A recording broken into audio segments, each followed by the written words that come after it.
Hey, Profs. Welcome on in. My name's Rob Lightfoot, proud two-time alum of Rick Edelman College of Communication, class of 2000-2001.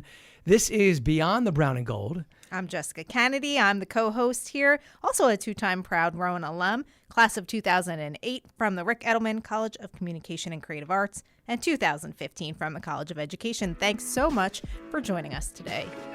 Rowan Radio 89.7 WGLS FM presents Beyond the Brown and Gold, a show that highlights the lives and memories of Glassboro State and Rowan University alumni.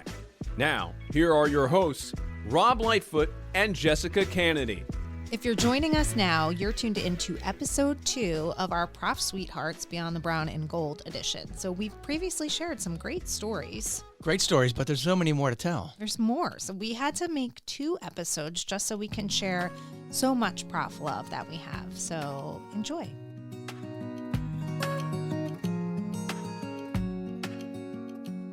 Here's 2 new friends for Jess and I. Rob Friedman, class of 78, and Carolyn Robertson Friedman, class of 79.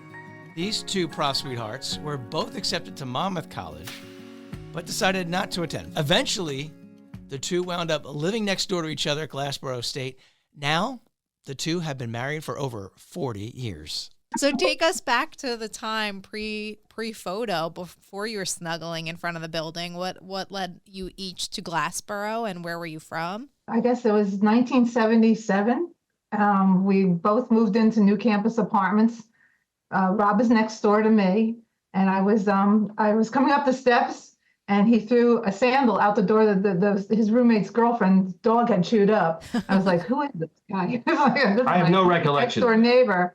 And then I think at one point we had a mouse in our apartment, so we knocked on the door, and Rob came over with a shoebox. I gave you a shoebox, and you got the mouse.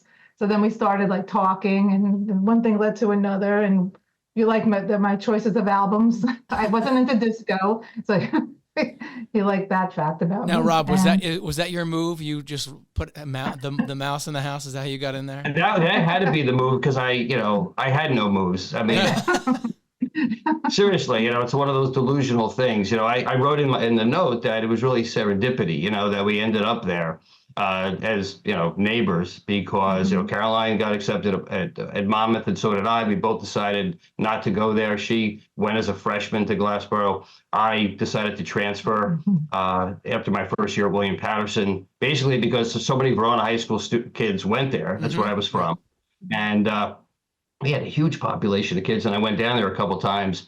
And don't forget, the drinking age was 18 at the time, and the partying was good. So I'm like, yeah, I think I could work this out, a little education, a little partying, and so on and so forth. So that's how we both kind of got to Glassboro. But that's not how I got to Glassboro. I got to Glassboro because she had good grades. I had really good grades, and I wanted to be a teacher, which I did become. So yeah. And then we obviously for the first couple of years we didn't know each other until that fateful day. Yeah. What year were you in when you finally met?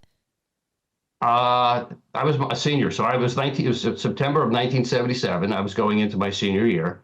I graduated in 78. A junior. Yeah, so I was starting my practicum and getting into student teaching. So it was we had totally different schedules. I loved to do my homework. I made him do his homework. Oh, I was big into photography. I did a lot of photos for the WIT. I was like photo editor for the WIT at one time. Took pictures for what was it? Venue. Yeah, so I was always running around campus with my camera. I had a motorcycle, driving around campus, off-road, like inappropriately and stuff like that. And yeah, it was just, as Caroline said, when we moved into the new campus apartments. Yeah, what were the new campus apartments in the 1970s? Are they called Edgewood now or something like that? Yes. Yeah, but they were like a year old or something. I lived in the Triad. Okay. Oh my gosh. So for any of the listeners, shout out to the Triad. People threw that under the bus or under the train, almost literally. Well, there's a lot. That was a great place to live. Yeah. Back in 1976, 77. You know it's still here, right? It's still standing. It's incredible. Really? Do people live in it? No. not We have some. anymore. There are some. It's probably condemned from the second floor. Yeah, because there are some offices in there. Yeah, there's offices, but no more residence halls. I don't think it's long though for this world though. Yeah, I think the issue is it's just a low lying building, Yeah. so that's where it But I had friends that lived in Triad, many good memories in that building. So you were in Evergreen or Edgewood when you met. Well, yes, new campus apartment. Yeah, I had an apartment there the year before in 300 building. Yeah, you used to have to be on a waiting list. And yeah, to then get you couldn't into- keep the same apartment, yeah. because that would make sense if you could keep the same apartment. So no, we had to go back in the lottery. Yeah. And then that's the crazy part about it is we're back in the lottery. Next thing you know, Caroline is in one apartment and we're literally next door on the third floor. It was the third floor, yeah. Yeah. That's when you threw the sandal at me, so. but How yeah, long so it into was the good. semester did he throw that sandal? Was it like pretty much? Well, that was the first day I was moving in, so Okay.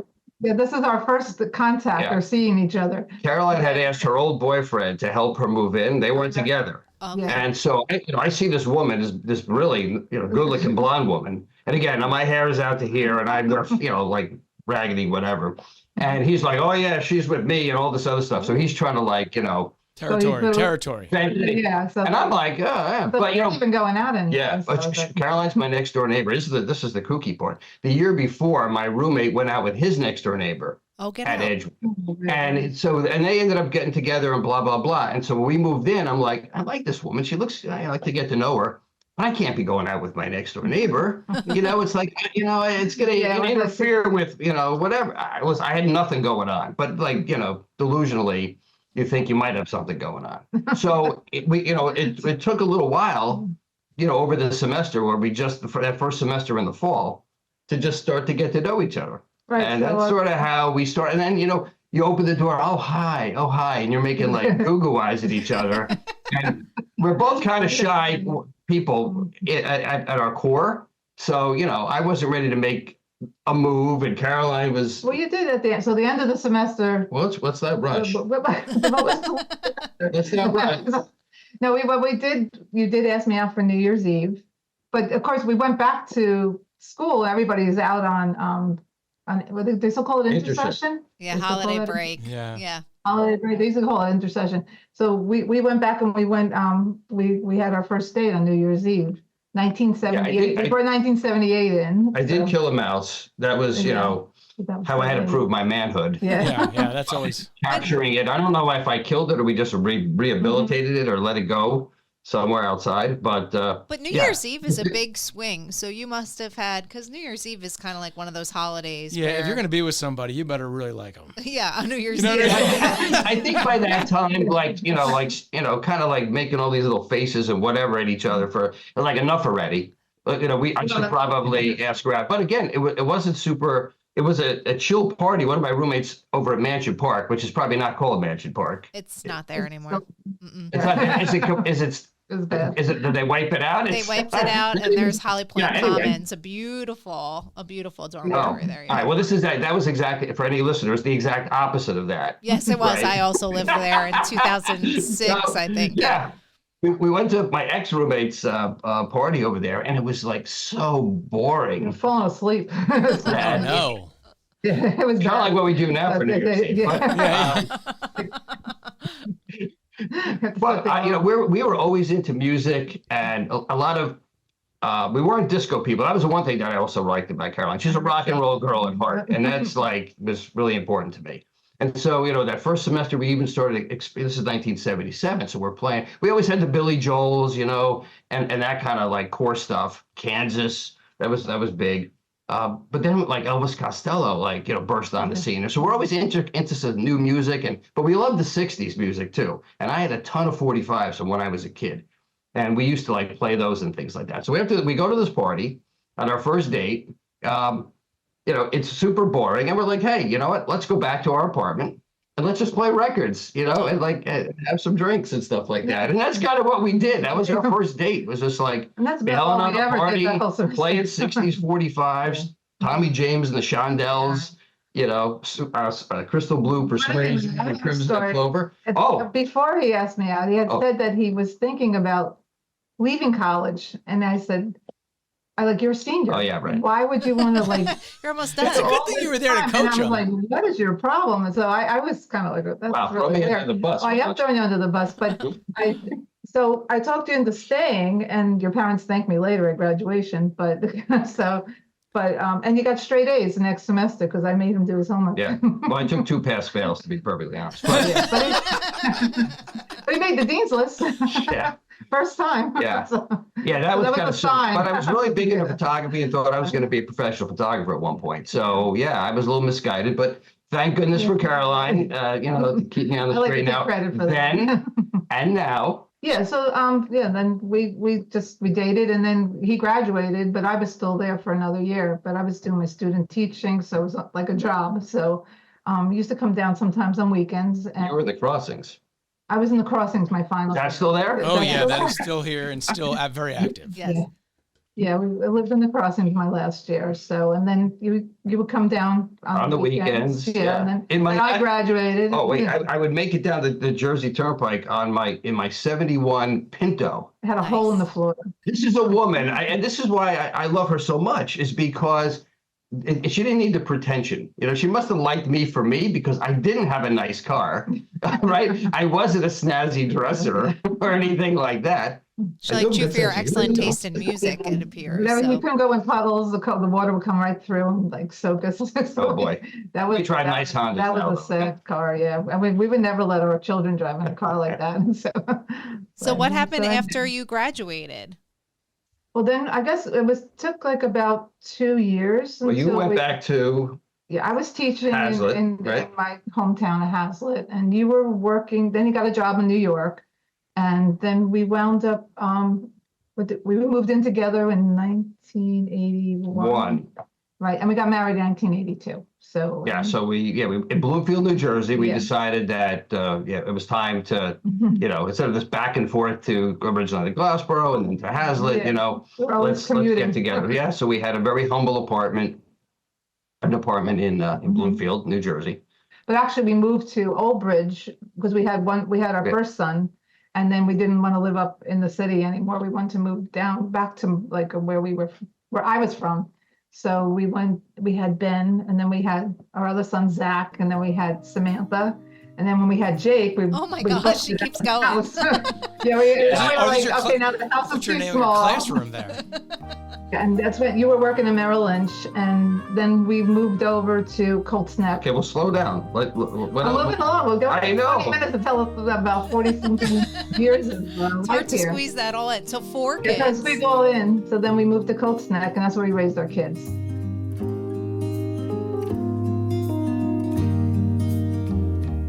Nicole Rowe, 1992, and Lamont Nutter, 1990. These two prof sweethearts, well, they met at an EOF MAP program during the summer of '87 and began a long-term relationship that lasted until a couple years after they graduated. Find out how a chance interaction at a Rowan alumni event got them reconnected.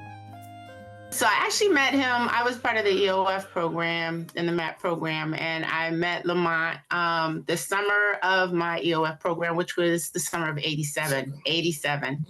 So going into your freshman year. Yeah, 87. Yeah. And I actually met him for the first time. He was coming out of the student center with a friend. Who were you with? I forgot. I forgot who I was with. Yeah, he was with Walking across somebody. the bridge. And, yeah, and we introduced his friend I knew, and he introduced me to Lamont. And then, once I came back after the summer ended, that was like when it was like, hey, how you doing? And that type of stuff. And I would see Were him you at looking for different- him? Were you looking for him? You're like, oh, I saw that guy. Or nothing. No first impression. Okay. No, that's the funny thing. It wasn't. I don't think it wasn't like a Nah. love at first sight Nah. type of thing. No. She was coming to the student center, and I was coming across the bridge. I was coming across the bridge between the student center and the dorms. Yeah, from then, I was interested, milled around a little bit. Until we hung out during the summer. the fall, I think, we got more into each other during the fall, semester. Because we actually were hanging within the same circle of friends. Okay, that makes sense. So so a lot of things, parties, let's just put it that way. Yeah. See them at the party. Yeah, that type of thing. And I think that's where some of the flirtation went down, was like at the parties. So we would always start talking or hanging out and whatever at the parties together. And then after the parties, because parties are always, it's like you're a different person at a party. So what would happen next day post-party? Alcohol, the stuff you're not supposed to have on campus was always there. So. It's not here anymore. Yeah, exactly. So it was our friend circle, because we just we were part of the same social group. And that's how it kind of grew from there. And then I think, like, honestly, though, by fall, we were definitely kind of seeing each other undercover. Oh, you didn't want anybody to know?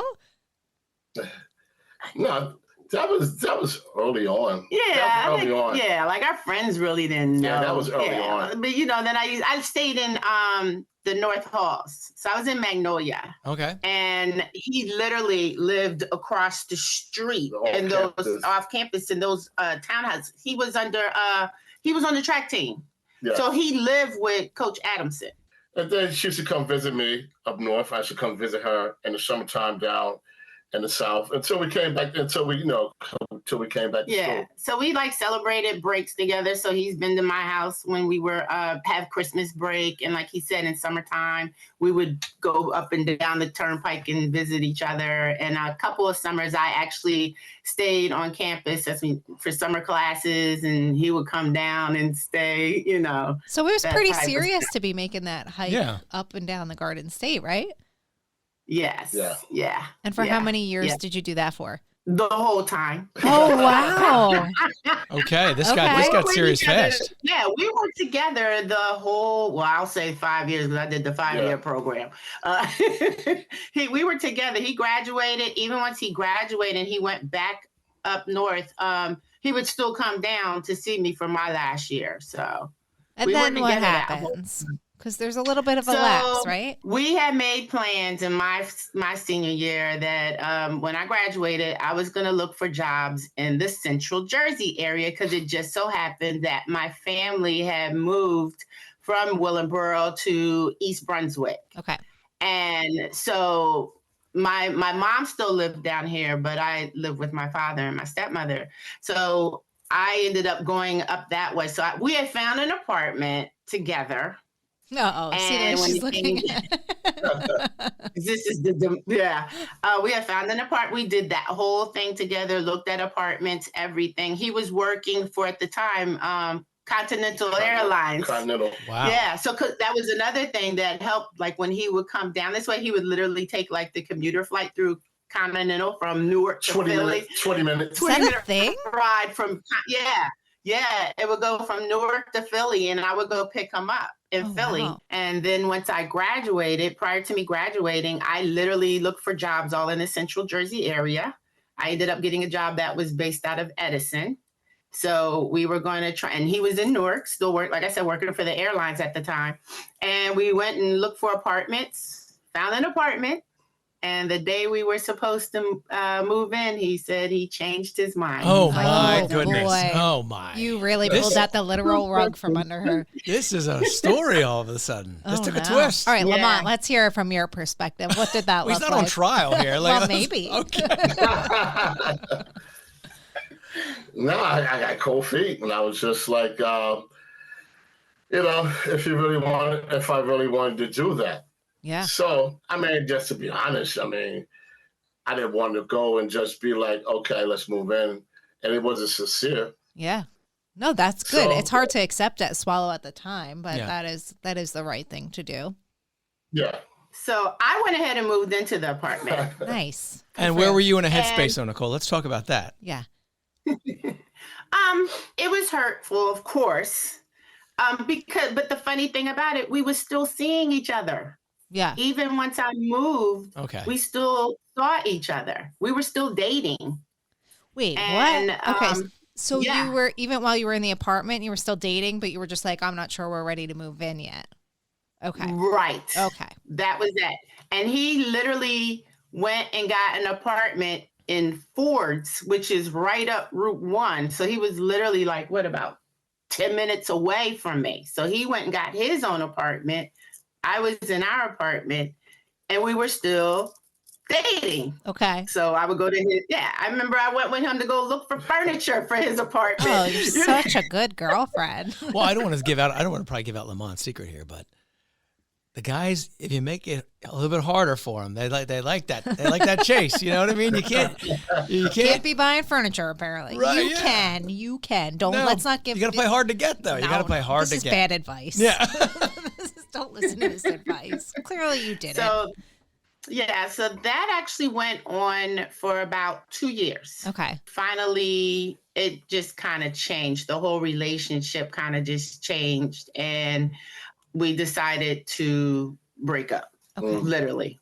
That's a lot of years. You were together a lot of years. 6, what was that, 6 years? 7 years. 7 years. It's a long time. No. We were together for 7 years. If we could just tell the audience what her eyes Oh my looked gosh, like they when were- she said that. I just want you to realize your eyes got all big. This is 7 years. Yes. That's a long Yes. time. That must have been really difficult. It really was. And it's funny because when we broke up, it was like we broke up, but we would still once in a while check in with each other and see how what's going on. He had then at that point he had got the job, which became his career. He worked for the prison, for the New Jersey State Prison up in Northern. Still would stay in touch periodically and see how everything's doing and everything.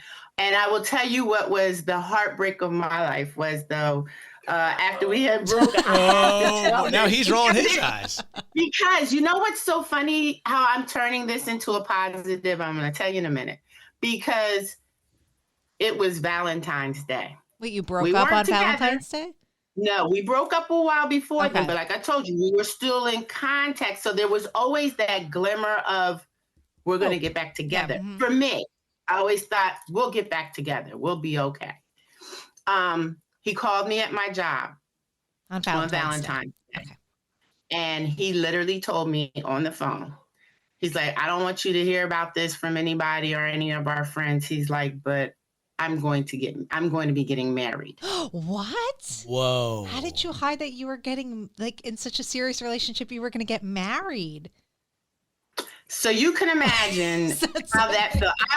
And at my job, I called my mom boo-hooing. I'm sure. She's like, how insensitive of him to do this and all of this that you guys have been through. It was like the worst. I hated Valentine's Day. That's what makes this so But the weird part is, Jess, I didn't celebrate it. if you think about it, though, back at this time, the Facebook and stuff wasn't out there. The social medias to be advertising your business out there, right? No. So you wouldn't have you found could out. keep it secret. Yeah, you could. You could totally hide this. Lamont, what did it feel like to call her and tell her that? We wasn't together, but we kept in contact. He's like, we were on a break, Ross Geller. We we were broken up. We wasn't together. We wasn't intimate or nothing like that. Yeah. We just kept in contact with each other. Tell us what happened in between that phone call and where we see you two sitting in the same room giggling with each other now. So after that, he got married.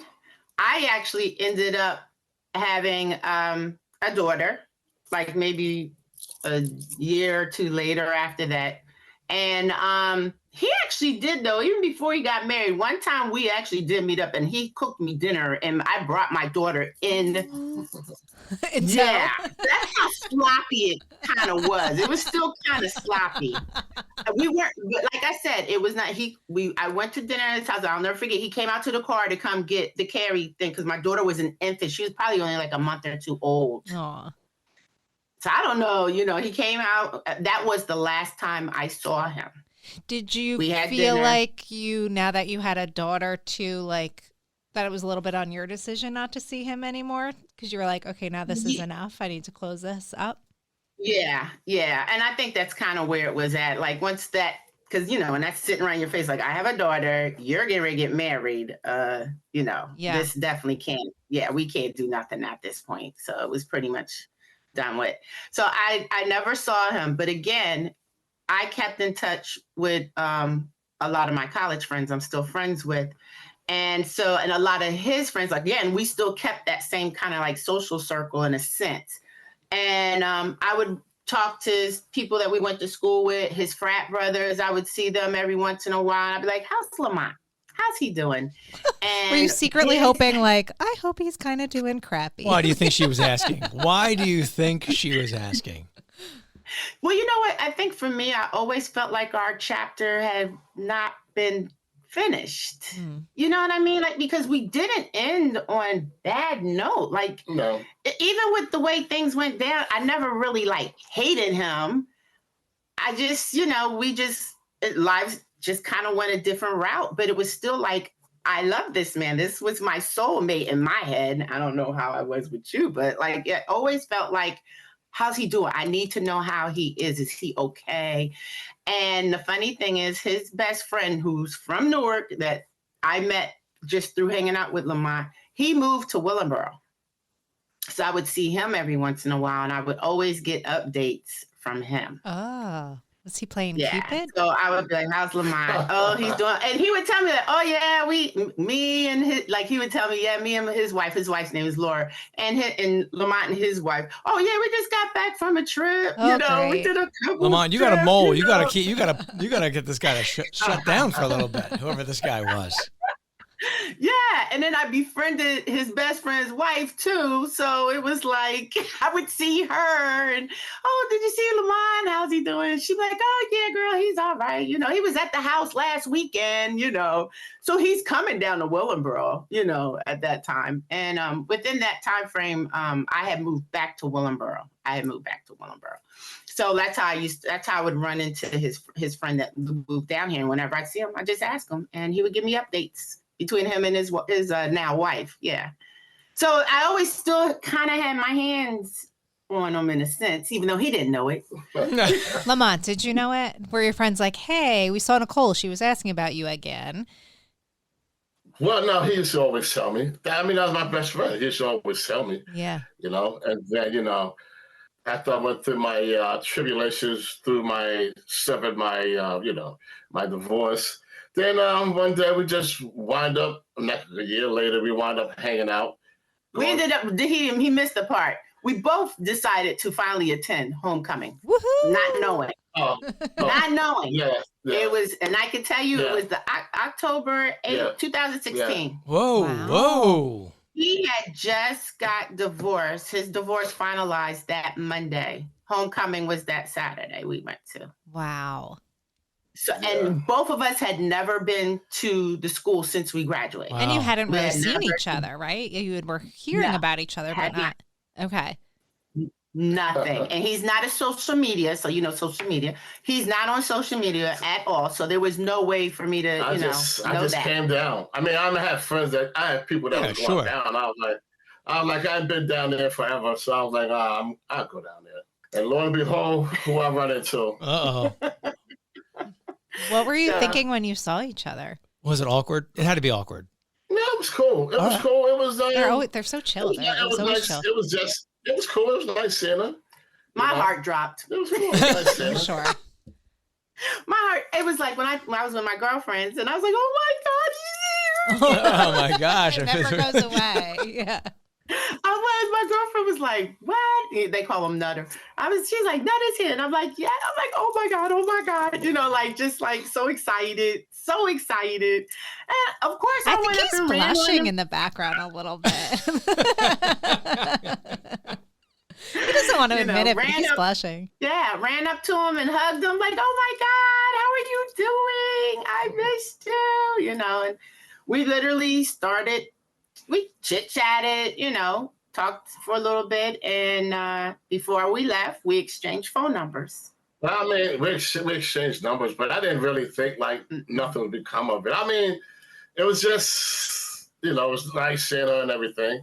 But then, you know, after that, we started communicating. Yeah. And it wasn't that we started just bombarding phone calls on each other. Literally, it would just be maybe a couple of, like a month or two would pass, or, you know, hey, how's it going? You know, how's it going? What's going on? He had some things going on in his family that he was dealing with. So, you know, I would ask him how that's going.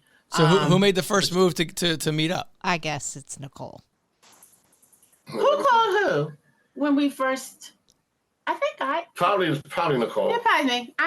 That's me. I like it. She's assertive. She knows what she wants. Did you feel like you got some closure and like, I don't know, I would think like I got that closure and now I'm like, okay, now I can walk away? Or was it like, oh, I got the closure, but I still don't want to walk away? For me, it was like, how do I reel this back in? Like, Okay, Lamont. I guess I'm the aggressor in this one, I guess. There's always one. There's got to be one. Yeah. I mean, like I said, my heart's always been open when it came to Lamont Nutter. You know, like and even my family, when they knew, they was like, I always said he was the one for you. I always knew that, you know. It's just, I've always loved him. Always loved him. So then did you start meeting up more frequently following the lunch? Yeah, we would still talk to each other every now and then. And it's still, again, the calls weren't something that was every day, every week or anything. They would be sporadic to a point where I kind of had confided in my girlfriend. I was like, you know, he doesn't call me that much. Should I be concerned? And, you know, do you think, you know, what's going on? I know he was seeing somebody when we had met back up. I actually was in the middle of a divorce as well. So we met up in October. My divorce date to be finalized was in January. So just in like 2 more months. So that I went through my divorce. But once again, we didn't meet up until maybe that spring, later on in that spring. Yeah. And then I think, and the whole year went through. We went through a whole year of like just periodically talking to each other, nothing serious. And then one day, my girlfriend, I was seeing somebody kind of off and on, and I had brought tickets for a concert. And at that time, I was at the point where I was just like, I do not want to be bothered with this guy. I really don't like him. So I called Lamont. I was like, listen, we can go Dutch. I said, I brought these tickets, and I was going to go with this guy, but I really don't want to go with him. And would you like to go? And it was at a concert down in Atlantic City. And he was like, yeah, I'll go with you. And I said, listen, you know, I know we'll be there late. If you want to stay, I have a 3-bedroom. So I was like, if you don't want to. What an invite. Look at Lamont. Lamont's like, that's the setup. I thought she was going to say, listen, no funny business. Like, we'll just go to the concert and go. Well, meanwhile, she's like, I got a room in case. Exactly. And I said, I have a spare bedroom. And, you know, if you don't want to drive all the way back, because it's going to be an hour ride from here, you know, and he lives a whole nother hour away. So I knew the show started at 9. So I was like, if you want to stay at the house. That's what I said was a setup. Yeah, she was like, you're going to be tired. Let me just get you to a late show. You have no choice but to stay. I was showing my hospitality. Yeah. It's the playbook. This is page 79. Yeah, exactly. So literally he did stay, and he stayed in the spare bedroom. And he got the next morning, he left, you know. And then we started talking. Were you like kind of like, oh, he stayed in the spare bedroom? Were you a little bit disappointed about that? I think he had more in his head, like, wow, she really did, like, I stayed in the spare bedroom. Like, I said, yeah. Yeah, you stayed in this room, because this was the spare bedroom at the time. It's my office now, but yeah. So he stayed, but he left. Nothing different changed at that point still until the following month. And a couple months later, I had a conference in Atlantic City. And so I know he likes to go to the casino sometimes. So I was like, so I'm going to my conference this week, you know, that weekend. I was like, if you want to come down while I'm there, you can, you know. So I was like, if you want to stay, you can stay. And you didn't have a 3-bedroom place in Atlantic City, right? No, okay. No, Just it wasn't a spare confirming. one. Yeah. Just confirming. No, he didn't have his own room there. And he didn't offer to say, well, yeah, I'll go get a room too. Okay, so it was there. And then basically that's what kicked off the relationship after that weekend. Because he literally was supposed to just come stay the night and then leave. Like, he's like, yeah, I'm gonna just come stay, and then I'll leave. He ended up staying the whole time I was at the conference. Oh my gosh. Aw. We've been going strong since then. Comes whenever he wants to come down. We still go places. We travel together. We do things together. Yeah, so it's a good relationship. We're not together in a sense, like I said, physically living together, but he has a key. So whenever he wants to come, he comes, that type of thing. And it works for us. Well, you're grown up now. I feel like now you have your own lives and you're not starting at 22 years old in your first apartment together. It's a different life now.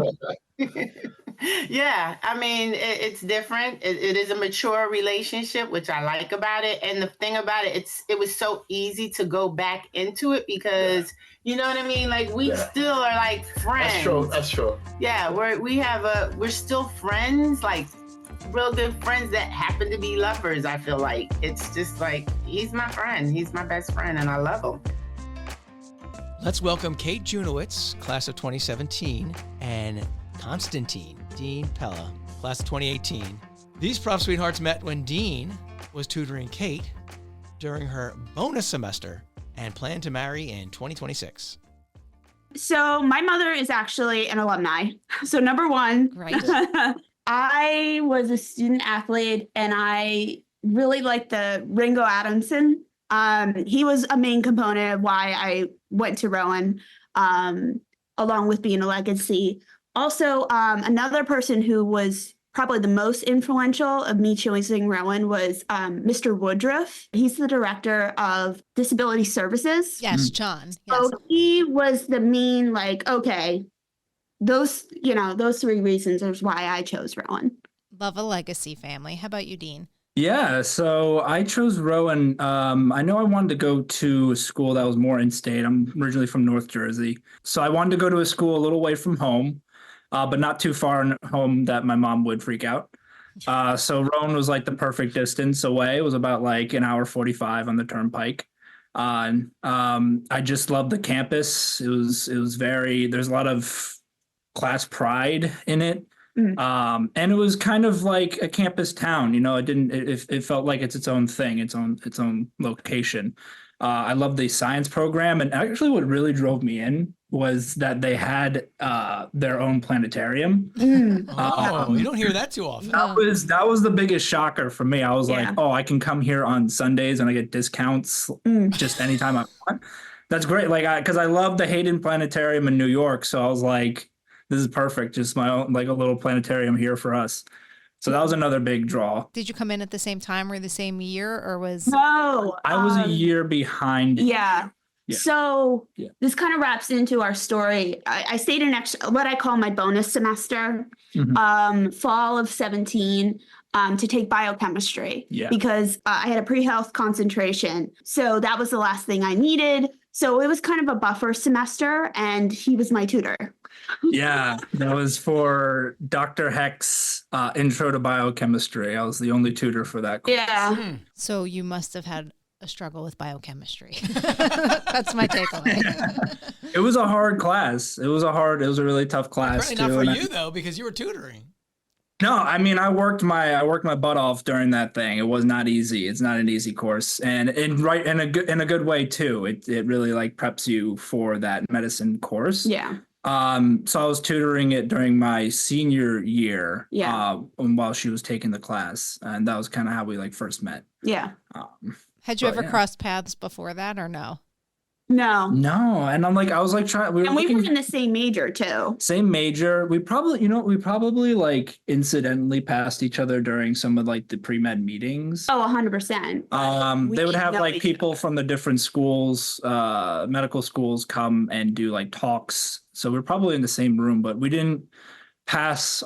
We didn't meet until the fateful Friday, where you showed up 30 minutes late to our first Never session. lived this down. He's still a little spurned about that. And on a Friday too. It's my Friday. I'm teaching for my hour on Friday, and she showed 30 minutes. You're true. Yeah, I was late. I will admit that. Now, when you first started, when you first met him for the tutor session, like, what was the reaction by both of you here? Your first interactions. Was it this guy's a tool bag? And this guy, Okay, all right. I'll go first this time. So first, I'm like, I'm sitting up with my boots up, like my shoes up on the table, waiting for this person, and like there's a 30-minute cutoff. So like when someone's like 30 minutes late, it's a no-show, and you get paid for the hour.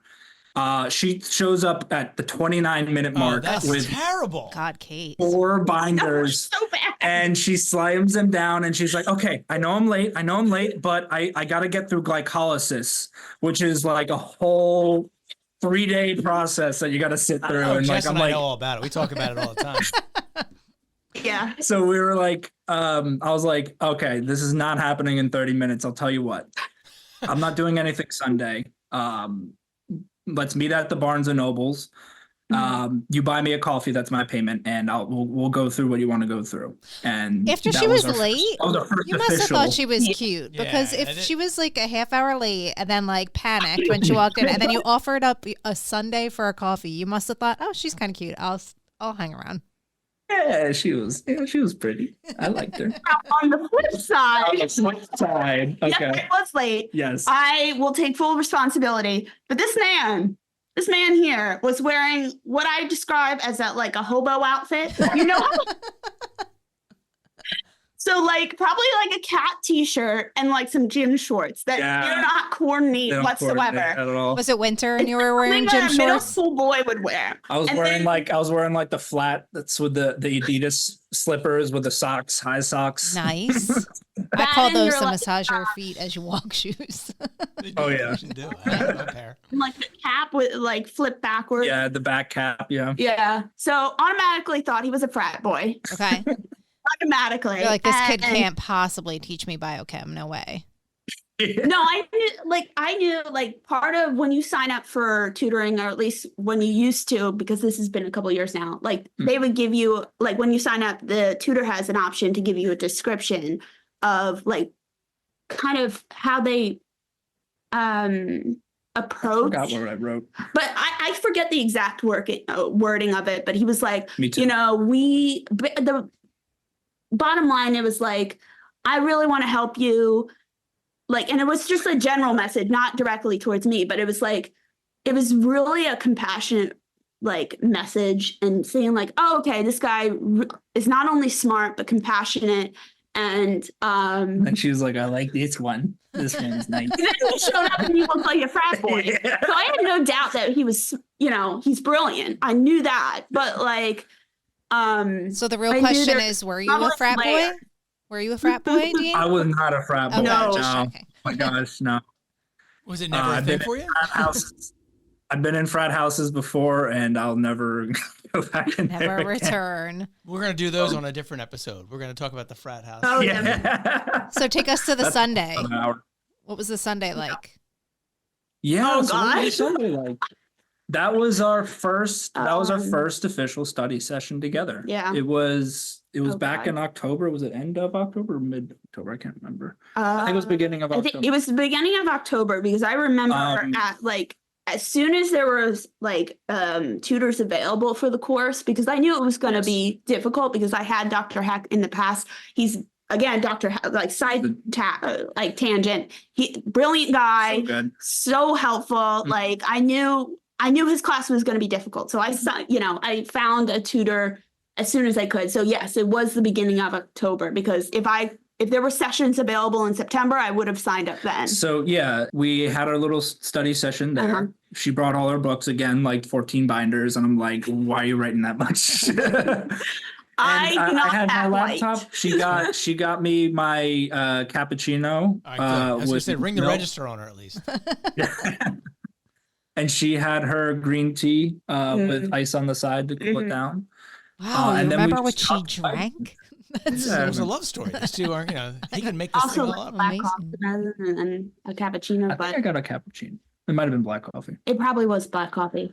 And then we sat and we talked biochem for a good hour, 30 minutes, and then we talked pre-med, and then we talked about a lot of deep things. I felt like we connected. We talked a lot about mental health and well-being. I talked about my struggles during my junior year with mental health and having to take a step back from everything and kind of not stigmatizing it, not being ashamed of it and kind of wearing it on your shoulder as a symbol of strength. And it got deep, and we kind of talked more about it. Yeah. And then we're getting into medicine and what we want to do. And she said surgery, and she talked about some of the procedures that she's got because she's a runner. She's had surgeries done on her feet. So she takes off her shoe and her sock, and she slams her foot onto the table. At the Barnes and Noble? This is aggressive. In the middle of the Barnes and Nobles. And she shows me the scar on her foot that she got from her surgery. She was like, look right here. They put 4 screws in. I'm like, yeah, What's your foot? Before we start taking pictures. Yeah. This is a lot for the first introduction here, I feel. This would Rob would have been out the door. He would have been running. Yeah. We would have never saw him again. He leaving so quickly would have set the place on fire. But for me, I was like, this girl's special. So no moves were made until the contract was broken. I was so really official. professional. We're only meeting for tutor means, and that's it. And we chat and hang out. Yeah. And it wasn't until I was done being her tutor that you actually asked me on the first date. I did. Yes. Good for you. And it was yoga. You're yes, I'm totally in. Yoga. Oh wait, you asked him to yoga? To yoga? Well, this yoga. We tried to. Yeah. I think the class was canceled for some reason. So we ended up going to Duncan. Yes, it was like a 7:30 in the morning yoga class. I'm waking up at 6:30 thinking what am I doing? You're I really like her. I'm going to yoga. I find it ironic though, because if she's not the morning person now, it sounds like you had some struggles in the morning. Yeah. No, yeah, I'm definitely more of a morning person than her, but it was 6:30 and I'm a fourth year senior college student. I'm already way out. I should not be waking up this early. But the yoga place was closed. So we just went to Dunkin' and grabbed coffees. Again, she got her green tea. Delsey Drive. The one on Delsey Drive. Yeah, right by the mall. Yeah, and that was our first official date was at the Dunkin' Donuts. I kind of think the foot out is probably, we can count that, I think. As a date? As a date. I mean, I think so. She exposed her bare foot. Yeah. I mean, that's a big step. It is a big step. So that Dunkin' played an important role in your continued story, right? Yes, it did. So I guess kind of flashing forward, we started dating throughout college. We made it official around my birthday of that time in February. Yeah, we'll be coming up on 6 years. 6 years and next week? Yeah, next week. And so after I graduated from Rowan, I took a year to apply to medical school, got into Cooper Medical down in Camden. Very good. So still kind of touching, affiliated with Rowan. And then towards my 4th year, we were engaged. I mean, we were dating for 5 years at the time. We just had our 5th year anniversary, and I was going to apply into residency. I knew this was my person. I knew this was the person I wanted to spend eternity with.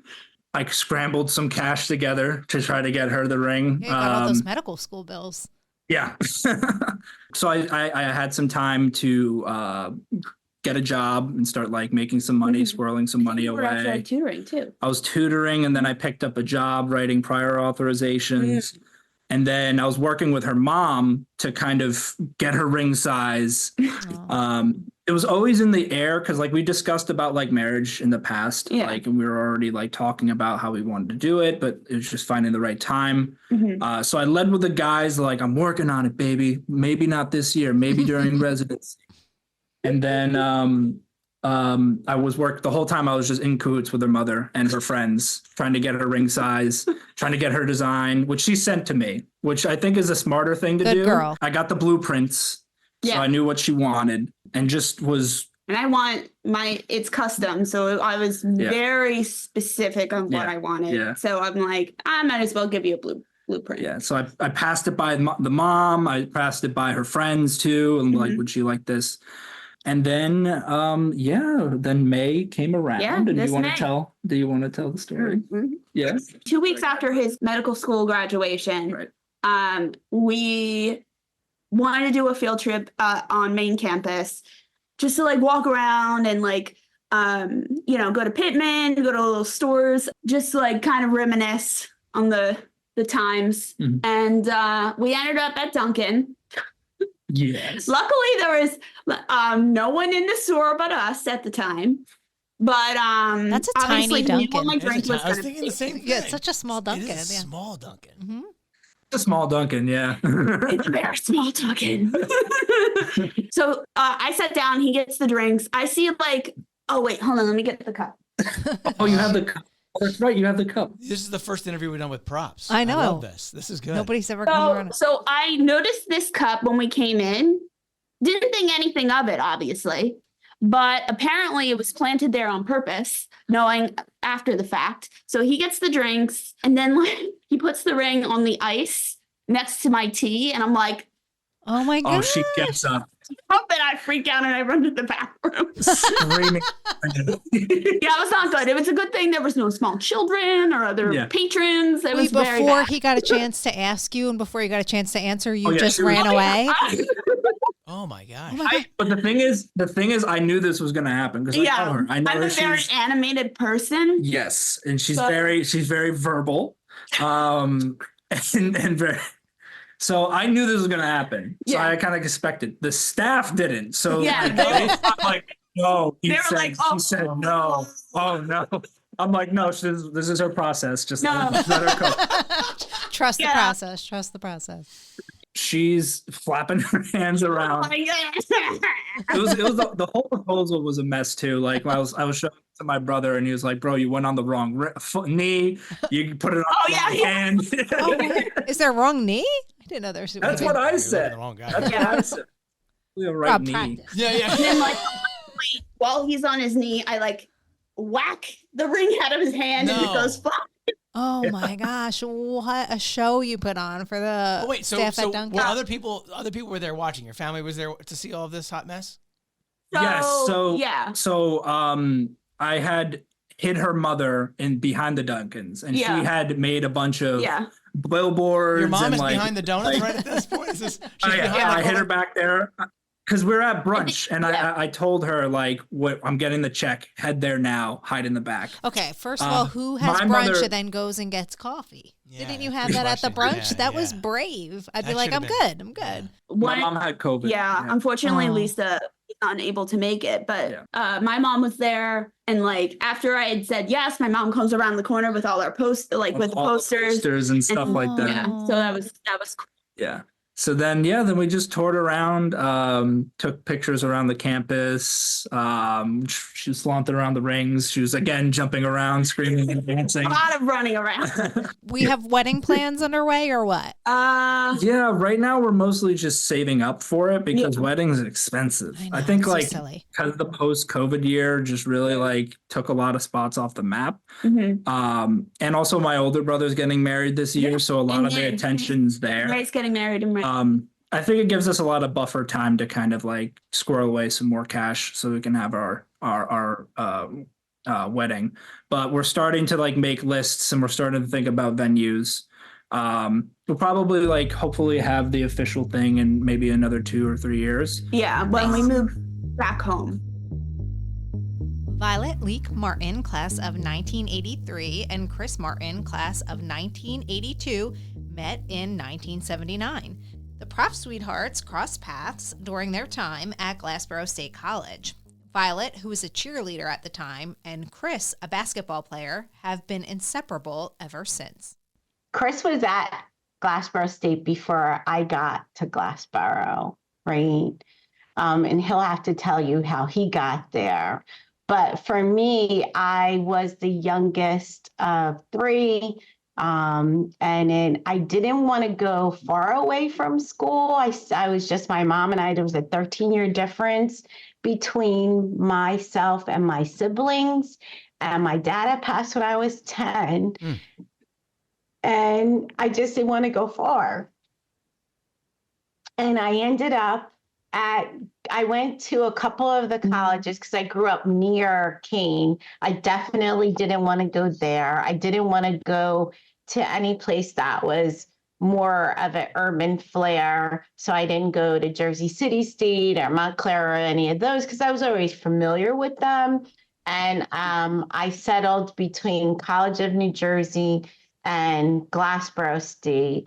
And to me, Glassboro had more of a college feeling to it. And that's how I ended up at Glassboro in my visit and my choice. So you came down to the farms. Yeah, pretty much back then, right? Yes, absolutely. Yes.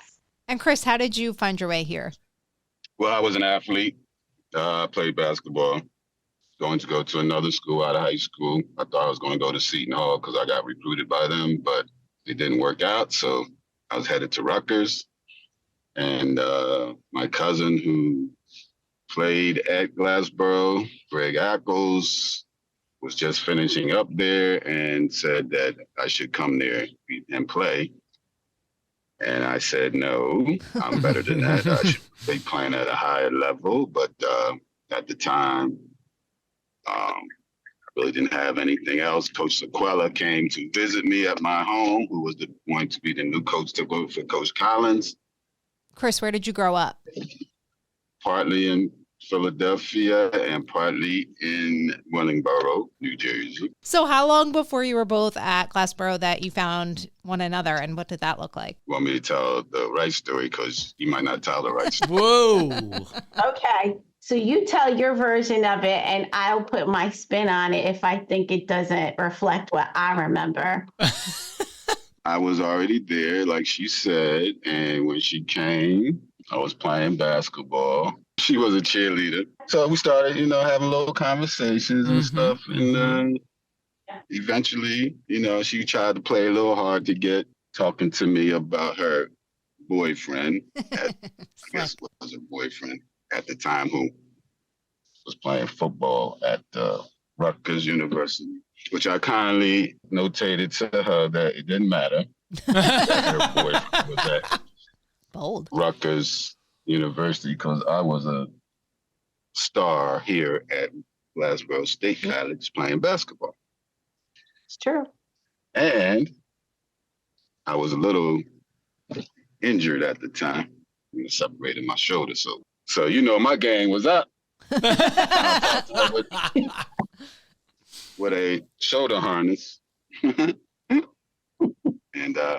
that's how we started. When were you talking? At game time? Were you supposed to be paying attention to the game? Was this before and after games? Where were you talking to each other? So the real story is that there's always two sides. As Chris and so back in the days of Glassboro State, when it first came out, we were, as freshmen, you got the work study assignments, and my roommate or my girlfriend and I were assigned to work as the information desk in the student center, on the main floor.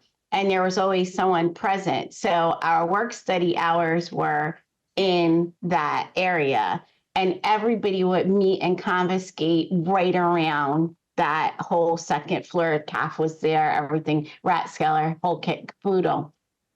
And he initially liked my girlfriend, and she was friendly and talking, and he used to talk to her, and I would never pay him any attention. At the info desk, he would talk to her. More friendly, right, than me talking to guys, because I was not interested.